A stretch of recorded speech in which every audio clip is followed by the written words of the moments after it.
The key to know how to draw this indifference curve is to kind of start with a starting point, let's say 5 and 5, and then say if you give this consumer one additional unit of one good, how would you have to change the other good to keep this person equally happy?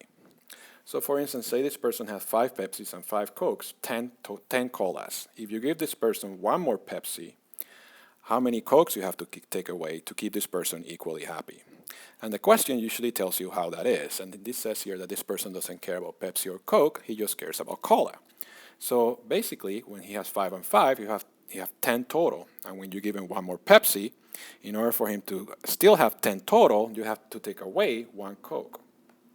So if you draw that point, 4 Cokes and 6 colas, and you label that B, what you just said is that this consumer is equally happy between B and A, or this consumer is indifferent between A and B. And you can go in the other direction. If you actually give this consumer one more Coke, 6 Cokes, how many Pepsis you have to take away for this consumer to remain equally happy? And again, he only cares about the number of colas. When you have 6 Cokes, you have to take away one Pepsi for this consumer to, again, stay at 10. And you label that C, and you connect the curve. And that tells you that all the points in this curve, C, A, and B, give this consumer or this person the same happiness, the same satisfaction, or that this consumer is indifferent between all these points. So in essence, what you're saying is that the indifference curve for these two goods for this consumer will be a straight line. And notice that the slope of this curve is always going to be equal to minus 1.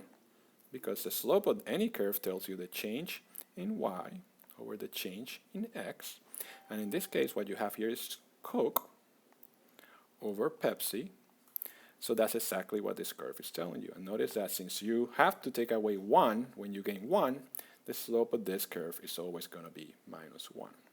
So this is the example of a perfect substitute. And any perfect substitute is always going to have indifference curves that are straight lines. And the slope is going to be different, but the slope is going to be straight because the consumer trade 1 to 1.